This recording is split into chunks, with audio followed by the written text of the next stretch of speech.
High বন্ধু, আপনারা আমার ছাদ বাগান এবং ব্যালকনি গার্ডেনে ফুল, ছাদ বাগানের ফলের অনেক গাছ দেখেছেন। ভাবেন গামলায় এত সুন্দর করে কি করে সব কিছু হয়, তার জন্য একটু মেহনত হয়। তো আজকে আমি কিছু শো প্ল্যান্ট বসাবো। শো প্ল্যান্ট বসাতে গেলে বেশি মতলব দিতে হয় না, মানে সার বেশি দিতে হয় না। যেটা যেটা দিতে লাগে সেটা আমি বসানো লেগেছে। আজকে আমি এই টবের মধ্যে বসাবো। আমরা যে থেকে গাছ নিয়ে আসি, মানে নার্সারি থেকে, এই খোলামগুলো থাকে। আমরা অনেক সময় স্টোন চিপ তলায় দেওয়ার থাকি ভেতরটাতে, কিন্তু স্টোন চিপ তো সবসময় পাওয়া যায় না, তাই এই খোলামগুলোকে ভেঙে আমরা দিয়ে দিতে পারি ভেতরে। যেমন ধরুন এখানে ইয়েটা একদম মোটা দিকটা তলায় এরকম করে বসিয়ে দেবেন, দিয়ে তারপরে বাকি খোলামগুলো পাশে এরকম করে আমি দিয়ে দেবো।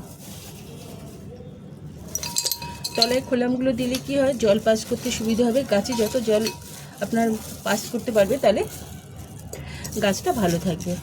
এরপরে আমি বালি আর কিছু কুচো স্টোন দিয়ে দেবো এর ভেতরে।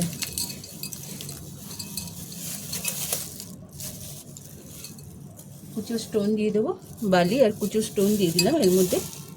এই দেখুন, এরপরে এটা হচ্ছে গার্ডেন সয়েল, মানে সাধারণ এমনি মাটি, বাগানে যেমন আশেপাশে পাওয়া যায় সেই মাটি, তার মধ্যে আমি একটু গোবর সার আর বালি মিলিয়ে রেখেছি। গোবর সারটা খুব কাজের জিনিস।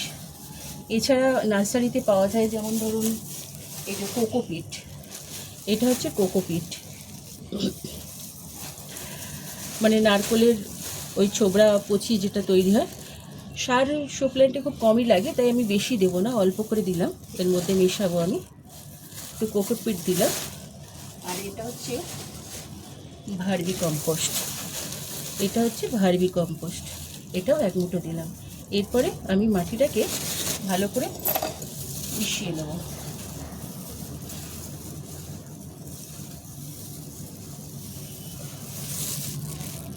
বন্ধুরা, মাটিতে কোকোপিট, তারপরে ভার্মি কম্পোস্ট, গোবর সার, বালি, সাধারণ গার্ডেনের যে মাটি থাকে সেই মাটি মিশিয়ে আমি এটাকে তৈরি করলাম।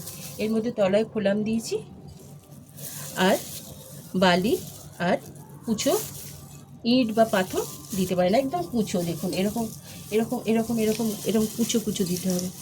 আপনাদের দেখাচ্ছি, এই দেখুন এরকম ছোটো ছোটো কুচো কুচো দিতে হবে। এরপরে আমি মাটিটা ভরে দেবো এর মধ্যে। প্রথমে মাটিটা ভরে দেবো, কিছুটা মাটি তলায় দিয়ে তারপরে ঠিক করে দেবে। এরপরে গাছটা নেব। আমি শো প্ল্যান্ট বসাচ্ছি। এই যে এটা অলরেডি আমার একটা অন্য গামলায় ছিল, আমি এটাকে শিফট করছি অন্য এই ভালো গামলাতে, ব্যালকনিতে রাখার জন্যে।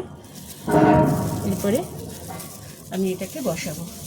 এটাকে বসানোর পরে আপনি ততটা মাটি দেবেন, 1 ইঞ্চি মতো কম মাটি দেবেন, কারণ জল দেবেন যখন, মাটির জলে ওপর দিয়ে মাটি ধুয়ে বেরিয়ে না যায়, বা বৃষ্টিতে যদি বেশি ভারী বৃষ্টি হয় তো বেরিয়ে চলে যাবে। সেই জন্য এটা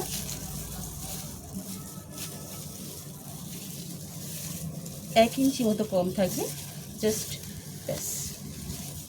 শো প্ল্যান্টে বেশি সার দেবেন না, জল নিয়মিত দেবেন এবং যতটা পারবেন ছাওয়াতে রাখার চেষ্টা করবেন, তাহলে দেখবেন আপনার গাছ ভীষণ সুন্দর এরকম থাকবে একদম। একটু কম জল দেবেন। এবার আমি এটাতে জল দিয়ে দেবো।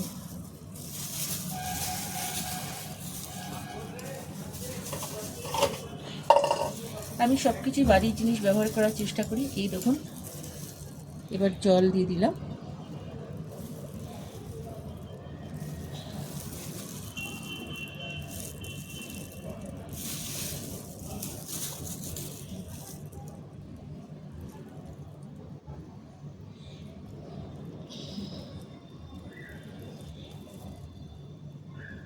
ব্যাস ব্যাস হয়ে গেল রেডি আমার একটা শো প্ল্যান্ট। এরপরে আমি আরেকটা বানানো আপনাদের, আমি আরেকটা গামলা নিয়ে এলাম, ঠিক সেম প্রসেসে বানাবো। তলায় একটা গর্তটার কাছে, এই গর্তটার কাছে একটা খোলাম এমন করে দেবো যাতে জলটা পাস হয়। তারপরে তার পাশে একটু বড় বড় খোলামগুলো দিয়ে দেবো। এরপরে বালি আর কুচো ইটগুলো দিয়ে দেবো, একদম ছোট্ট ছোট্ট কুচোনো, যাতে জলটা পাস হয় ভালো করে। জল যত ভালো যেতে পারবে তত আপনার গাছ ভালো থাকবে। এরপরে মাটি দিয়ে দিলাম। মাটিটা অর্ধেকটা মাটি দেওয়ার পরে এরপরে আমি এই গাছটা বসাবো। এবার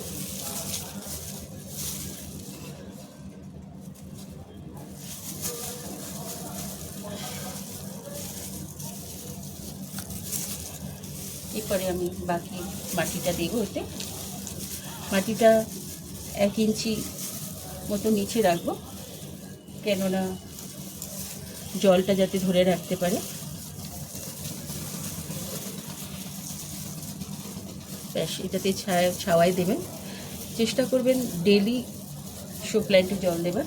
এই যত জল পায় তত ভালো থাকে।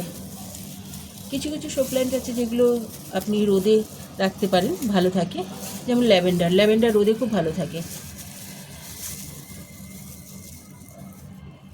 আবার কিছু কিছু আছে যেগুলো রোদ সহ্য করতে পারে না, তাকে ছাওয়াতে দিতে হয়। বলুন বন্ধু, কেমন লাগলো আমার এই গাছের পরিচর্যা? ভালো লাগলে প্লিজ আমাকে সাবস্ক্রাইব করবেন। আমি আবার নিত্য নতুন গাছ নিয়ে বসানো আপনাদের দেখো। ফল এবার দেখো, আমার তো ছাদে